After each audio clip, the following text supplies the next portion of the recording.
আমাদের বাসার সামনে দেখেন কত সুন্দর ফুলের গাছ, কি পরিমাণ ফুল ফুটেছে চিন্তাই করা যায় না। বাসার সৌন্দর্য অনেক বৃদ্ধি পাচ্ছে এই গাছটা দিয়ে।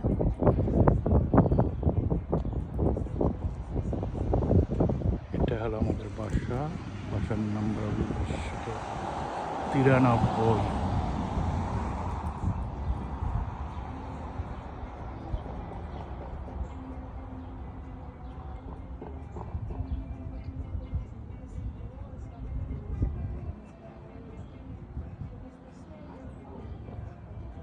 যে আমার ছোট মেয়ের গাড়ি, আমার গাড়ি আমার বউ নিয়ে বাইরে গেছে।